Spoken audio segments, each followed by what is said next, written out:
अस्सलाम वालेकुम नाजरीन, उम्मीद है कि आप लोग खैरियत से होंगे। नाजरीन, तुर्की में इस्लाम की खातिर पिछली सदी में सबसे ज़्यादा कुर्बानियाँ देने वाली शख्सियत बदियुज़्ज़मान सैयद नूरसी की है। इन्हें तुर्की में मौजूद इस्लामी तहरीकों का बानी भी कहा जाता है। बदियुज़्ज़मान सैयद नूरसी ने तुर्की में नफाज शरीयत के लिए एक जमात की बुनियाद रखी जिसका नाम इत्तेहाद मोहम्मदी रखा गया। मुखालिफिन ने बदियुज़्ज़मान सैयद नूरसी को 19 साथियों के हमरा गिरफ्तार किया, अदालत में पेश किया, जहाँ इन पर मुकदमा चलाया गया। अदालत में काजी खुर्शीद पाशा ने बदियुज़्ज़मान सैयद नूरसी के 15 साथियों को सजाए मौत सुनाने के बाद बदियुज़्ज़मान सैयद नूरसी की तरफ देखते हुए कहा, क्या आप भी इस्लामी निफाज चाहते हैं? तो बदियुज़्ज़मान सैयद नूरसी ने अदालत में बेखौफ उन्हें जवाब देना शुरू किया और कहा, अगर मेरी 1000 जानें भी होती तो मैं उन्हें इस्लाम की खातिर कुर्बान कर देता। मैंने पहले भी कहा था, मैं एक तालिबे हक हूँ, मैं हर चीज़ को शरीयत की मीज़ान पर तोलूँगा। मैं ऐसी किसी बात को तस्लीम नहीं करूँगा जो इस्लाम से खारिज हो। मैं इस वक्त इस बरज़ख के सामने, जिसे तुम लोग जेल कहते हो, खड़ा हूँ और उस गाड़ी के इंतज़ार में हूँ जो मुझे आखिरत की जानिब ले जाए। और मैं जो कुछ तुम्हें कह रहा हूँ ये इसलिए नहीं कह रहा कि तुम इसे सुन लो, बल्कि इसलिए कि ये तमाम दुनिया के इल्म में आ जाए।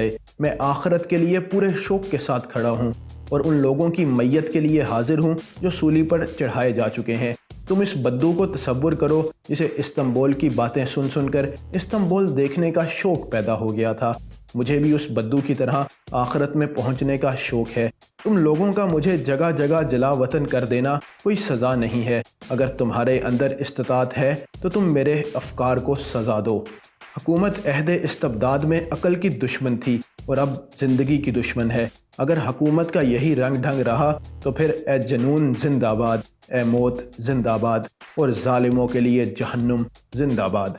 अगले दिन बदियुज़्ज़मान सैयद नूरसी का जब यह बयान अखबार में शाया हुआ तो लोगों का जम्मे गफ़ीर अदालत के बाहर आ गया और अदालत और हुकूमत के खिलाफ नारेबाजी शुरू हो गई। हुकूमत अब क्या करती? बदियुज़्ज़मान सैयद नूरसी को फ़ौरन जेल मुंतकिल कर दिया गया और फिर कुछ अरसे बाद उन्हें रिहा करना पड़ा। इसी तरह का एक और वाक़या है कि तुर्की के सदर मुस्तफ़ा कमाल पाशा ने बदियुज़्ज़मान सैयद नूरसी को अनकरा आने की दावत दी ताकि जश्न आज़ादी की तकरीब में शरीक हो सकें। बदियुज़्ज़मान सैयद नूरसी अनकरा पहुँचे तो वो देख के हैरान हो गए कि जश्न आज़ादी की तकरीब में गैर शरई और गैर इस्लामी हरकत हो रही हैं। वो इस तकरीब से भी दूर रहे, कुछ दिन अनकरा रहे, लेकिन उसके बाद अनकरा से चले गए। लेकिन जाते जाते वो पार्लियामेंट के मेंबरान के नाम एक ख़त भेज गए। इस ख़त में उन्होंने लिखा था, पार्लियामेंट के मेंबरों, याद रखो तुम्हें खुदा के सामने पेश होना है। इस खत के जरिए उन्होंने पार्लियामेंट के मेंबरान को नसीहत करने की कोशिश की। पार्लियामेंट के सदर मुस्तफ़ा कमाल पाशा थे और ये ख़त कासिम कराबकर ने पढ़ के पार्लियामेंट को सुनाया, जिसका अरकान पे काफ़ी असर हुआ।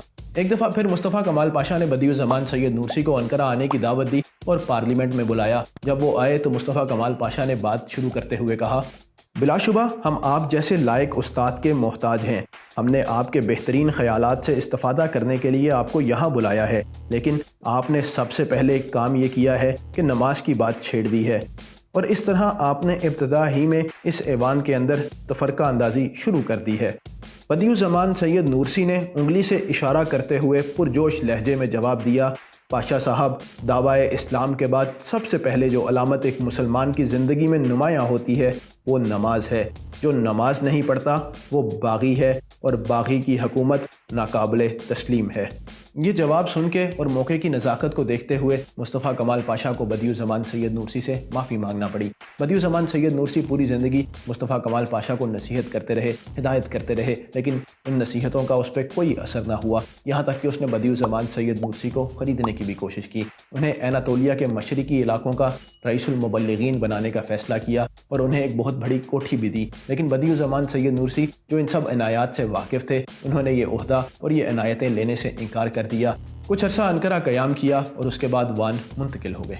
उम्मीद है नाजरीन आपको आज का वाक़या पसंद आया होगा। अगले वाक़े तक के लिए मुझे दीजिए इजाज़त, तब तक के लिए अल्लाह हाफ़िज़।